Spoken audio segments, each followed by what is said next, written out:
Shalom ibu-ibu Easter Ministry. Terima kasih Ibu Maria yang telah memberi kesempatan saya untuk sharing firman Tuhan pada hari ini. Mari kita berdoa. Tuhan Yesus, terima kasih Tuhan, kami berkumpul kembali Tuhan, meskipun lewat Zoom Tuhan. Siapkanlah hati kami, Roh Kudus berbicaralah kepada kami. Buka dan lembutkanlah hati kami untuk tidak hanya menjadi pendengar firman-Mu, tapi juga menjadi pelaku-pelaku firman-Mu. Berbicaralah Roh Kudus kepada kami. Dalam nama Yesus kami berdoa dan mengucapkan syukur. Amin. Ibu-ibu, pada hari ini kita mau belajar bersama-sama untuk menjadi laskar-laskar Kristus yang penuh kuasa untuk keluarga kita, untuk saudara-saudara kita, untuk teman-teman kita, dan untuk lingkungan kita. Untuk menjadi laskar-laskar yang berkuasa, bagaimana kita akan sama-sama mempelajarinya. Pada saat saya mempersiapkan firman ini, saya bertanya kepada Tuhan, Tuhan, apa yang Engkau mau berbicara kepada ibu-ibu Easter Ministry? Lalu tiba-tiba saya menyanyikan lagu lama yang sudah lama sekali saya tidak nyanyikan, yaitu kalau bunyi sangkakala, kalau bunyi sangkakala, kalau bunyi sangkakala, kalau bunyi sangkakalaku ada. Lalu dilanjutkan dengan lagu It is well with my soul. It is well with my soul. Selamatkah jiwaku. Bunyi sangkakala bukan hanya kiamat, tapi pada saat kita dipanggil ke rumah Bapa. Pada saat itu saya bertanya pada Tuhan, Tuhan, pada saat Engkau memanggil saya, masih siapkah saya? Apakah jiwa saya selamat? It is well with my soul, Tuhan. Apakah saya masih didapatkan layak di mata-Mu, Tuhan? Mari kita baca Matius 24 ayat 42. Karena itu berjaga-jagalah, sebab kamu tidak tahu hari mana Tuhanmu datang. Mari kita jujur dari hati ke hati dengan Tuhan. Apakah kita tetap setia, tetap cinta Tuhan, dan iman percaya kita tetap teguh? Masihkah kita percaya Tuhan masih pegang kendali, Tuhan still in control? Terutama di dalam masa pandemik ini, apakah iman percaya kita tergoncang? Apakah kita meragukan firman-firman Tuhan? Apakah ketakutan dan kekhawatiran melanda pikiran dan hati kita? Kematian di sana-sini, terutama di Indonesia pada samar lalu. Jujur ibu-ibu, pada saat saya mendengar hamba-hamba Tuhan, anak-anak Tuhan yang meninggal terpapar karena COVID, saya bertanya kepada Tuhan, Tuhan, di manakah Engkau? Mengapa Engkau biarkan ini terjadi, terutama kepada anak-anak-Mu? Masihkah Engkau pegang kendali? Are you still in control, God?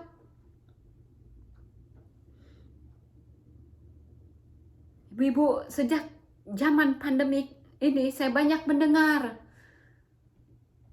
khotbah-khotbah dari YouTube, banyak sekali Mighty Woman of God. Dan saya sangat diberkati. Dan yes, Tuhan kita masih pegang kendali. Tuhan kita masih in control. Apapun yang terjadi adalah seizin Tuhan. Tugas kita adalah tetap setia, tetap percaya, dan tetap hidup benar di mata Tuhan, tidak kompromi.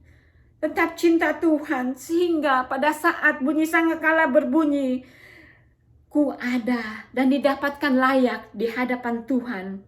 Masihkah kita mencintai Tuhan Yesus? Seperti lagu berkata, meskipun badai silih berganti, ku tetap cinta Yesus selamanya. Saya mau mengutip perkataan Pendeta Debbie Basir yang mengatakan, beliau mengatakan, mungkin kita merasa mengenal Tuhan Yesus, atau Tuhan Yesus ada di hati kita. Tapi, apakah Tuhan Yesus mengenal kita? Dan apakah kita ada di hati Tuhan Yesus? Ibu-ibu, zaman now kita mesti ada di level ini, dekat dengan Tuhan Yesus dan ada di hati Tuhan Yesus dan dikenal Tuhan Yesus. Serius dengan Tuhan, karena sudah banyak tanda-tanda akhir zaman yang digenapi. Ditambah anak-anak kita, mungkin suami kita, saudara-saudara dan teman-teman kita membutuhkan kita untuk menopang mereka dalam doa, untuk menjadi laskar-laskar Kristus yang penuh kuasa. Efesus 6 ayat 12 berkata, karena perjuangan kita bukanlah melawan darah dan daging, tapi melawan pemerintah-pemerintah, melawan penguasa-penguasa, melawan penghulu-penghulu dunia yang gelap ini, melawan roh-roh jahat di udara. 1 Petrus 5 ayat 8. Sadarlah, berjaga-jagalah. Lawanmu si iblis berjalan keliling seperti singa mengaum-ngaum mencari orang yang dapat ditelannya. Di ayat ini si iblis berkeliling seperti singa mengaum-ngaum. Pada masa pandemik ini si iblis menyerang rumah tangga, menyerang hubungan rumah tangga, hubungan suami istri, menyerang hubungan antara orang tua dan anak-anak, juga menyerang banyak anak-anak muda. Data mengatakan begitu banyak anak-anak muda yang bertumbuh mengenal Tuhan. Pada saat dewasa, pada saat di universitas, di college, mereka meninggalkan Tuhan dan mengikuti dunia. Itu terjadi sebelum pandemik, ibu-ibu. Dan pada saat pandemik semakin banyak lagi anak-anak meninggalkan Tuhan. Anak-anak muda, anak-anak remaja yang depresi, stres, anxiety, cemas. Pikiran mereka terganggu dan menuju mengakhiri hidup mereka. Ibu-ibu, zaman sekarang depresi tidak hanya menyerang anak muda, tidak memandang usia. Karena saya banyak sekali mendapat permintaan doa dari orang-orang tua untuk anak-anaknya kembali kepada Tuhan, untuk anaknya terlepas dari depresi, stres, anxiety. Dan saya juga join Billy Graham Ministry, Search for Jesus Prayer Line. Begitu banyak data, begitu banyak permintaan doa untuk dilepaskan dari depresi, anxiety, and stress. Ibu-ibu, kebanyakan itu banyak kaum wanita.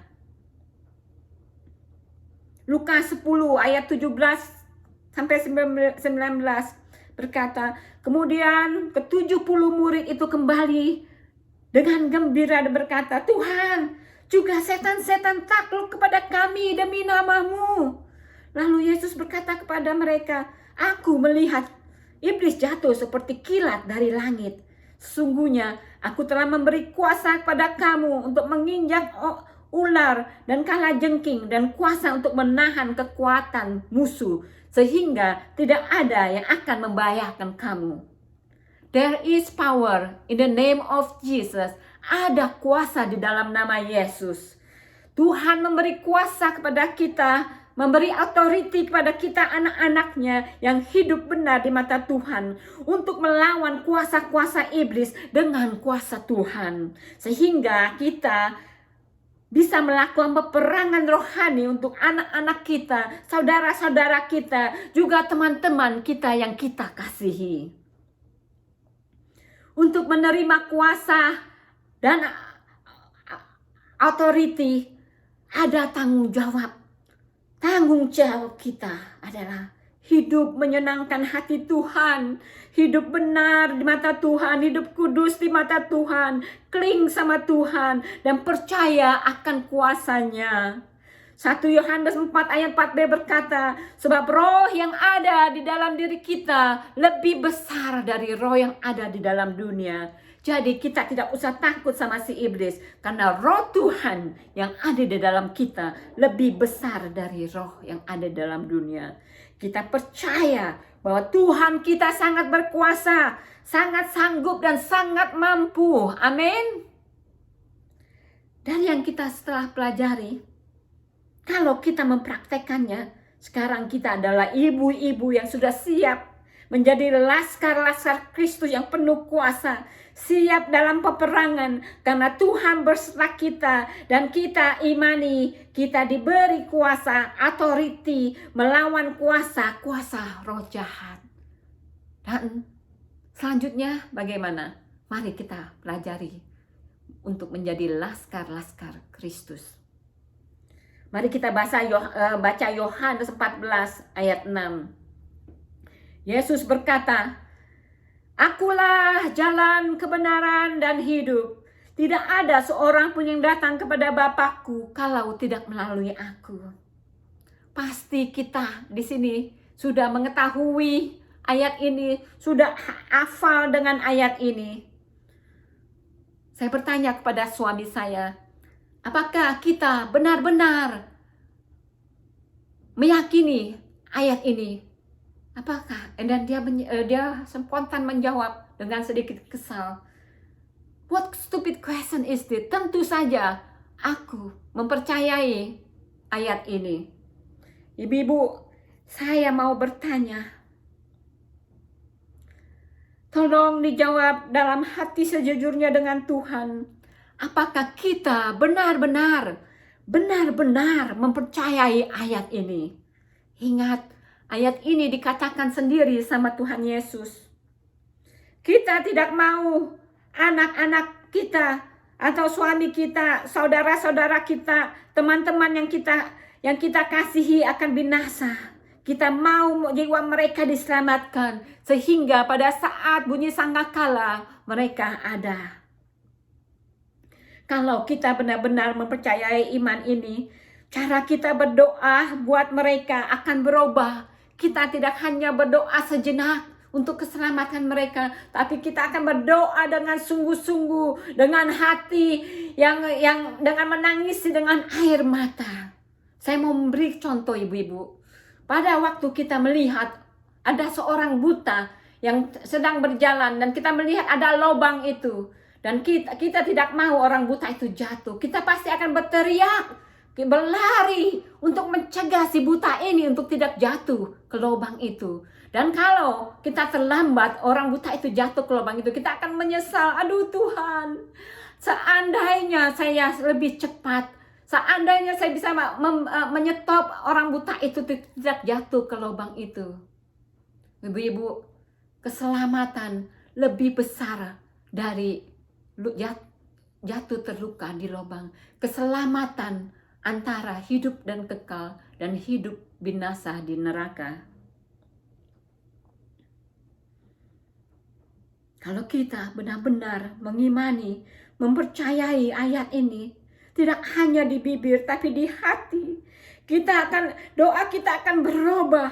Kita akan sungguh-sungguh menangisi anak-anak kita, suami kita, menangisi saudara-saudara kita, teman-teman kita yang kita kasihi, yang belum mengenal Tuhan atau jauh dari Tuhan. Kita doakan siang dan malam, malam dan siang untuk keselamatan mereka, karena kita percaya tanpa Yesus mereka binasa. Ibu-ibu, Roh Kudus melayat saya pada saat saya mempersiapkan firman ini. Dia berkata kepada saya, kapan terakhir kamu menangisi mereka? Sungguh-sungguh berdoa pada mereka. Kapan Priska? Kapan Priska? Saya menangis. Tuhan, ampuni saya Tuhan. Begitu lama Tuhan, it's been a long time. Dan sejak itu, dan saat itu juga saya mendoakan, saya menangisi, saya doakan keluarga saya, keluarga Rudi, teman-teman saya, anak-anak saya, termasuk teman-teman seiman saya. Dan pada saat itu saya merasakan hadirat Tuhan, bahkan saya berbuat buat mereka, dan saya sangat diberkati. Dan saya percaya pada waktunya Tuhan akan menjawab doa-doa saya. Karena Yakobus 15 ayat 16b berkata, doa orang yang benar, bila benar didoakan, sangat besar kuasanya. Dalam NIV berkata, the prayer of the righteous person is powerful dan efektif. Wow sekali ibu-ibu. Doa orang yang benar sangat penuh kuasa dan manjur. Saya percaya kita semua pasti mau doa kita berkuasa, doa kita manjur. Kita sangat merindukan itu. Setelah kita bawa dalam doa dengan sungguh-sungguh, dengan air mata, tangan Tuhan bergerak. The hand of God is moving. Tuhan mematahkan dinding, break the wall yang memblokir hati dan pikiran mereka. Kasih karunia Tuhan turun kepada orang-orang yang kita doakan. Hati yang keras menjadi lembut, mata rohani yang buta jadi terbuka. Cengkraman iblis menjadi kendor dan terlepas. Iblis mundur, takut dia. Ingat, waktu kita berdoa, doa kita penuh kuasa. Dan pada tiba waktunya, pertobatan dan penyembuhan terjadi. Amin ibu-ibu. Banyak sekali cara Tuhan untuk memenangkan jiwa-jiwa. Mungkin Tuhan mau memakai kita untuk melayani mereka. Kita sudah siap melayaninya. Dan pada saat kita melayani akan lebih mudah. Karena kuasa Tuhan sudah bekerja dalam rohani mereka pada saat kita doakan mereka. Penghalang-penghalang, kuasa-kuasa iblis sudah dipatahkan.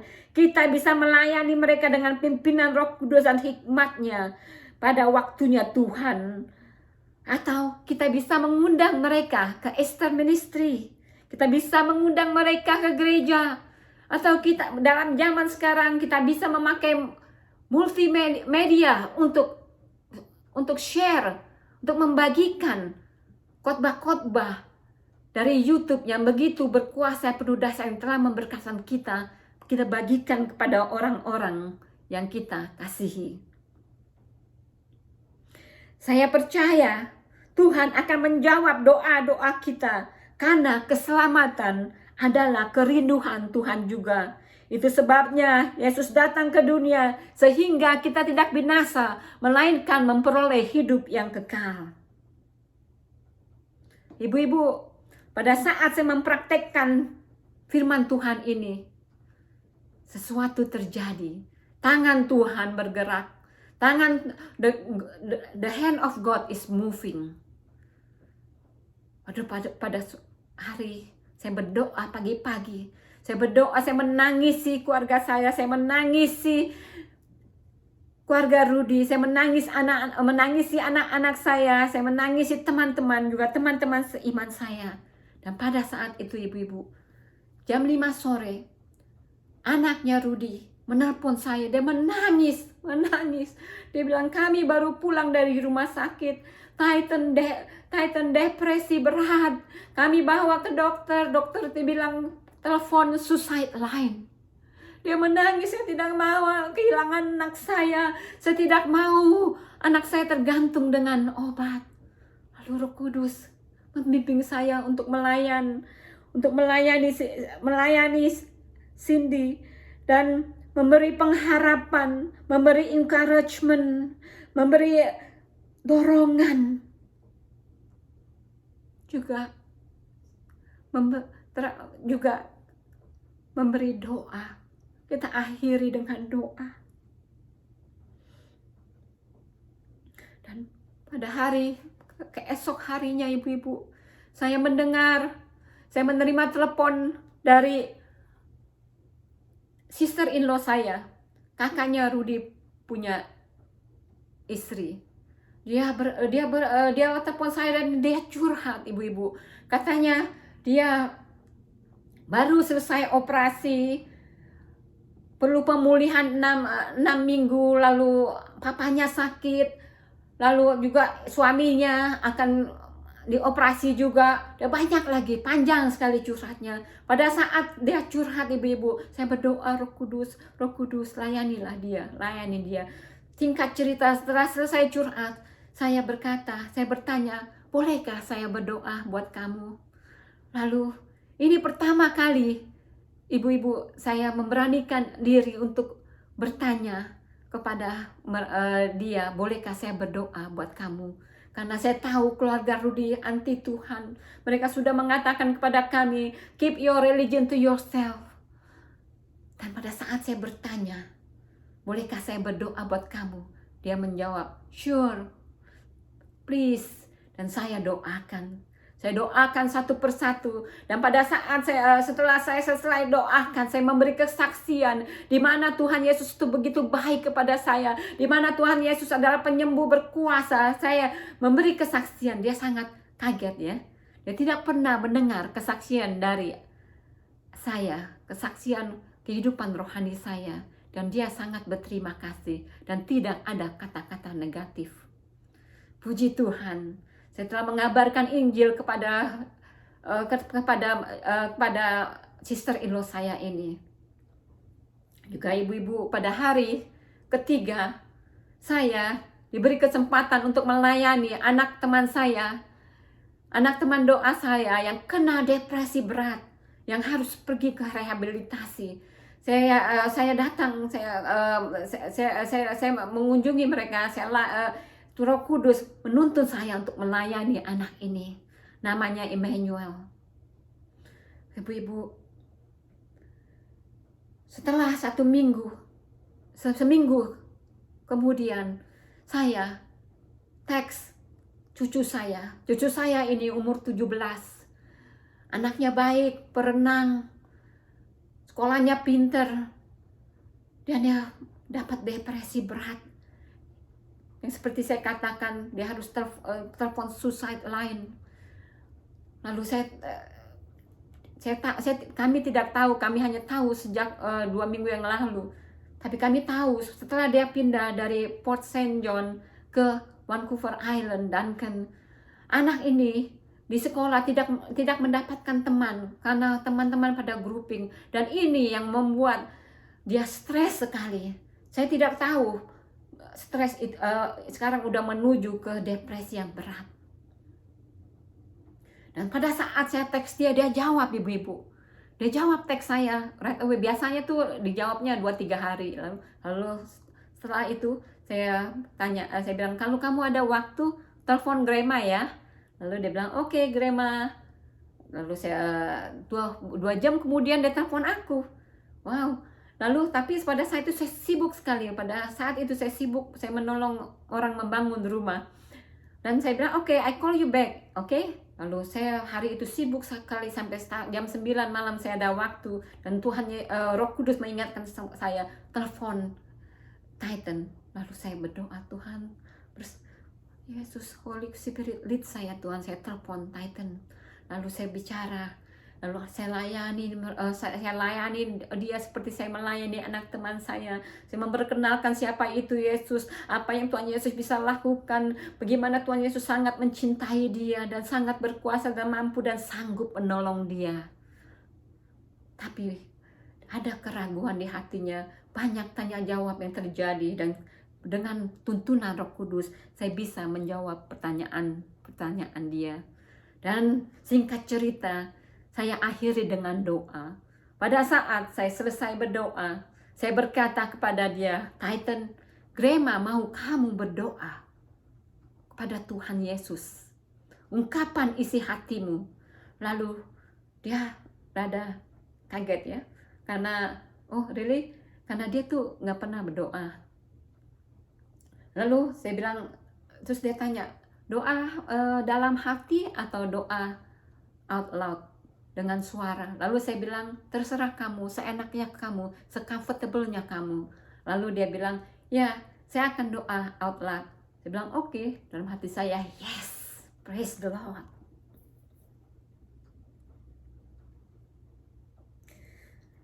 Dia berdoa.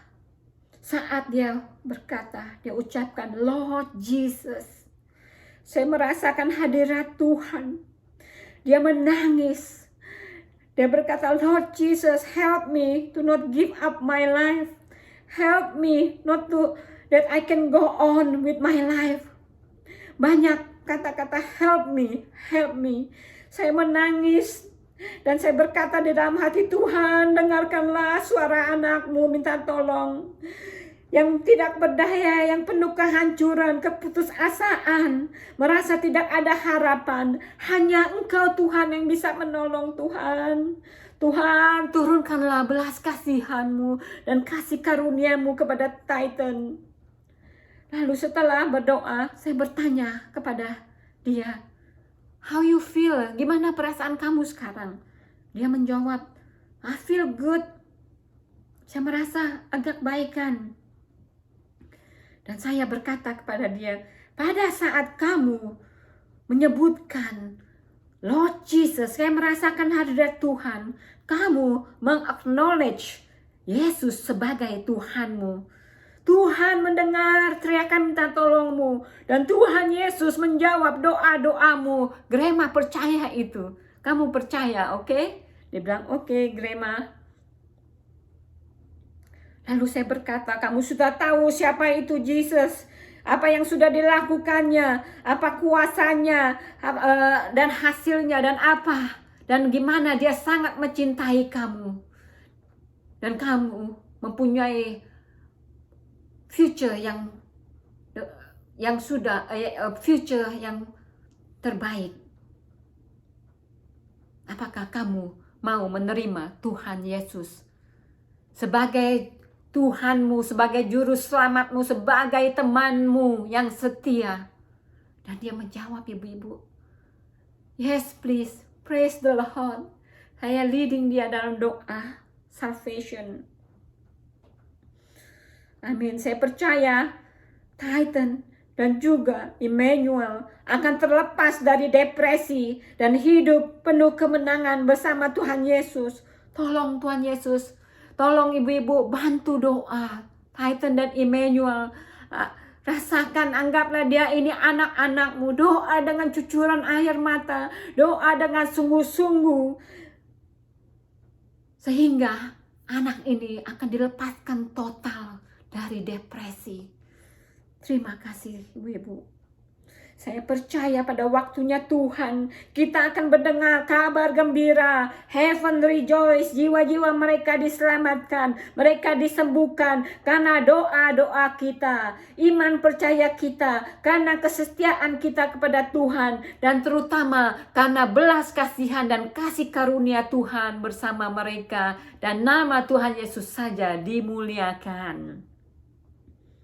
Mari ibu-ibu, kita menjadi laskar-laskar Kristus yang penuh kuasa, dengan dimulai dengan diri sendiri, menjadi buah hati Tuhan, hidup benar di mata Tuhan, hidup kudus di mata Tuhan, sehingga kita bisa fill the gap menjadi penopang dalam doa untuk mengabarkan Injil kepada anak-anak kita, kepada keluarga kita, kepada saudara-saudara kita, kepada teman-teman kita, sehingga teman-teman kita yang kita kasihi, sehingga mereka tidak binasa, dan pada saat sangkakala berbunyi, mereka dan kita ada.